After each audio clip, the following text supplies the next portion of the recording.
I enjoy space games. Admittedly, mostly the shooty kind. Anything with elements that deviate from this simple pleasure are largely ignored, and I'm not too keen on the open world, make your own story sandbox experience. Star Citizen was looking to change that for me. When I first learned of the title, my opinions were mixed. I knew not who Roberts was, other than him being some manner of industry vet, and the legacy so frequently extolled isn't exactly my cup of tea. But let me tell you, some of those marketing guys really know how to put a trailer together. Made with in-game graphics. Sweetness. Now, my first assessment of Star Citizen was that it was an attempt to make EVE into a first-person experience. A dubious if intriguing proposition. I'm a stickler for anything in the first-person perspective. I don't see it as any better than other mediums, though I do believe it's the most visceral, and more importantly, most accessible of them. So, I got interested in Star Citizen. Learned a bit more, finding out that my EVE assessment wasn't really the case, as the game is more an advancement of what Freelancer was, or at least was intended to be. Only now, real players would be driving most of the interactions and in-game affairs. I'll admit it, the pretty visuals, the levels of detail, and interactable world got me interested and even hyped to an extent for Star Citizen's coming about. This was not to last. Do you understand? I don't exactly follow any subject matters, even ones I'm interested in to a close degree. I've only ever watched the announcement videos and some gameplay footage on the official Star Citizen channel. I also don't get involved with Kickstarter. Haven't even really been on the website itself. The point is, I didn't go out looking for any information at first, yet I found it regardless. There's simply so much being reported and shared over Star Citizen, it's hard not to notice it. Questionable business practices, strange happenings going on with corporate, and of course, the community.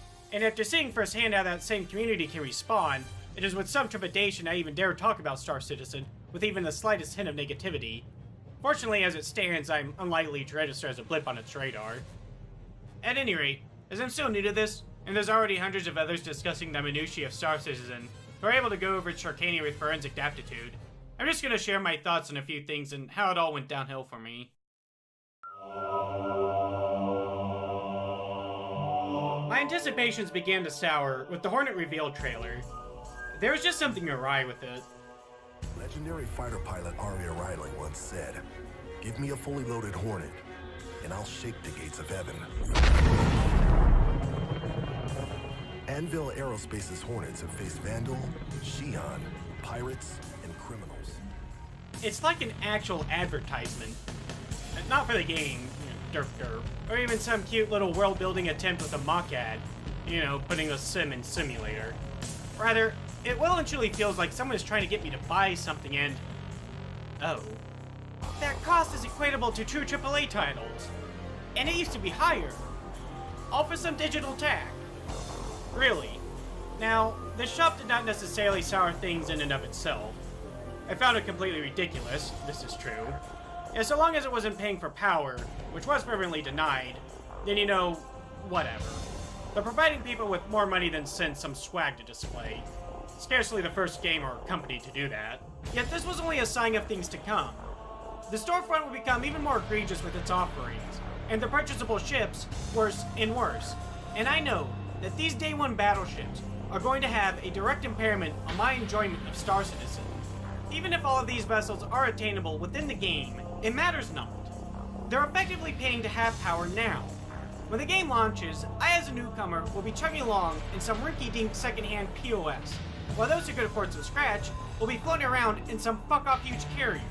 I see now how this is going to facilitate a good gaming experience for me. I'm sure Trust Fund Boy is going to be having the time of his life. And there's more to it.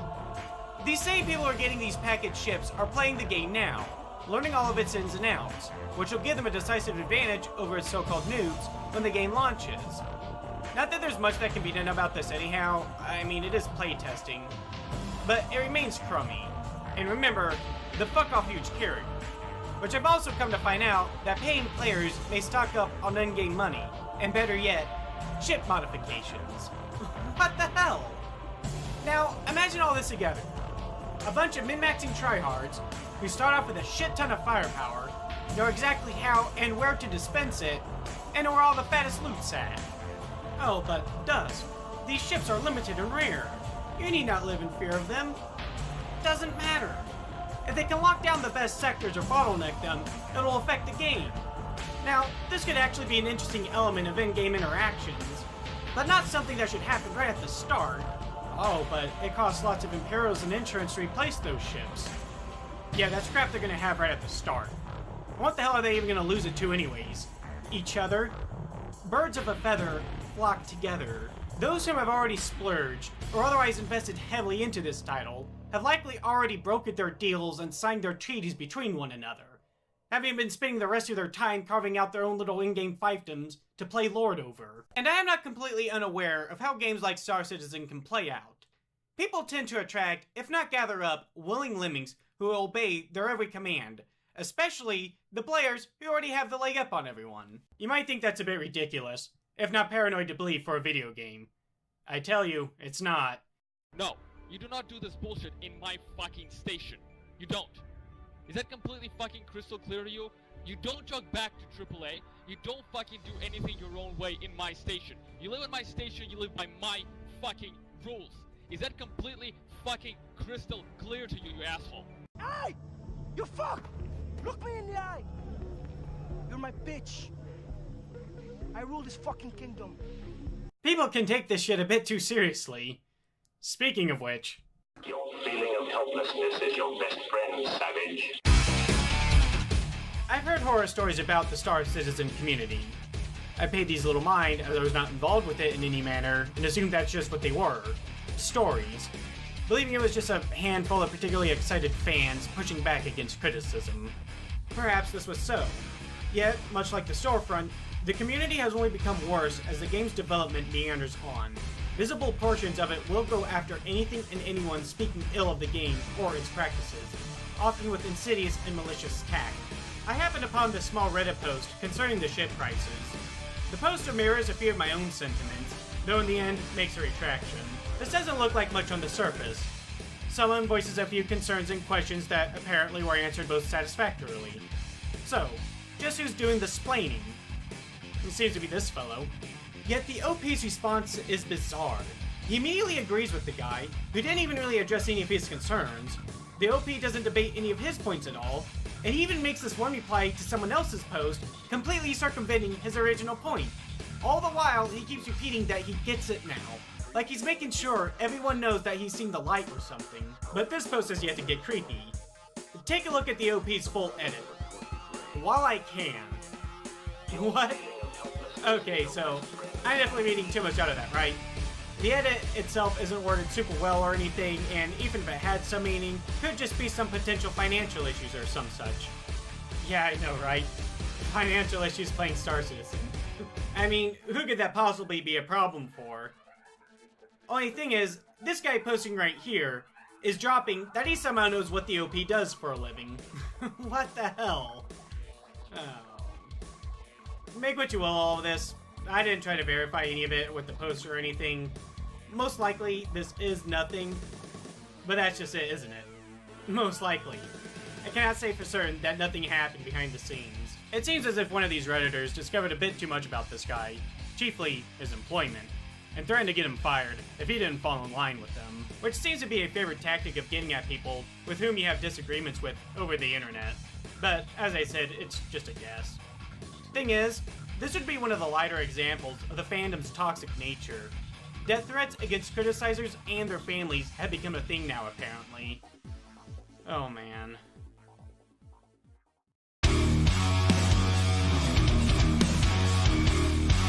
What truly killed this game for me was the simple feeling of being unwelcome.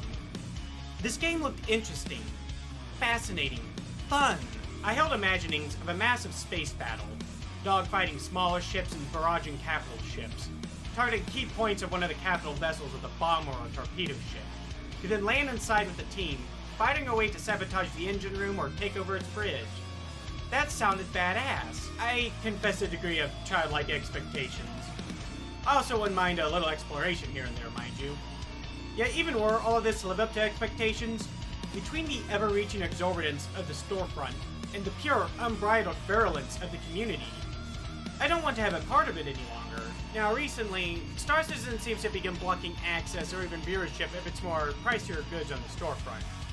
Only people who lay down enough cash on the game will see them, and by virtue, are the only ones to be interested in them anyways.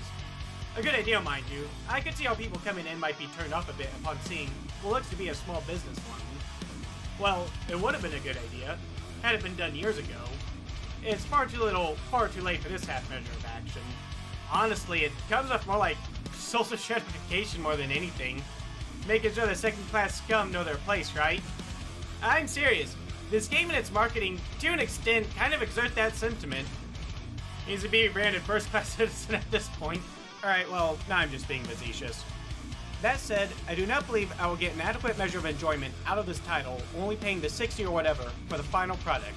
That I'll have to pony up even more for one of these packages, no, one of these better packages, to be competitive, or at the very least, not have to spend an inordinate amount of time trying to even get off the ground. And as for the Star Citizen community, I'm almost afraid to even play the game now because of it. Seeing how far gone many of them can become just by hearing a dissenting opinion, how far will their shit flip if someone actually shoots one of them down, messing up their in-game fantasy world for them? I do want to mention that this represents only a fraction of the Star Citizen community, and it sucks that the whole of it gets demonized so often and earnestly. But it's not without reason. I think a part of the problem is that there's so few games like Star Citizen, combined with the level and manner of CIG's marketing, the game simply attracted a disproportionate amount of malcontents. This is no one's fault or anyone's responsibility to fix. Even CIG, try as they might. I do believe that they should at least be curtailing some of the cultiness of its own official forums, but in the end, this is all just how things pan out for the game, and it does suck. Robert says that Star Citizen's a game for the fans, which I'm sure it is. The rich ones... Alright, I'm still being facetious. Look, the point is, the game's just not for me. Granted, I wasn't a fan to begin with, but I was looking to become one. But the game's just not for me. Not anymore. I've come to accept that. Now, I don't want to see Star Citizen fail. I've noticed this as a growing sentiment among some circles, particularly disenfranchised players. And from what I've seen, Star Citizen has received tons of unwarranted negative attention and trouble. The lawsuit from Crytek in particular is nonsensical and I'd say unfair. Star Citizen is still looking to be a great game. It's just not going to be a great game for me. Not unless there's a server or something where people have to get everything in-game and don't start off with any of these package deals. And, you know, maybe throwing a psych eval while we're at it. Other than that, I don't see myself as ever picking up this title. Thank you for your time, beautiful friends. I hope to see you once more. Adieu.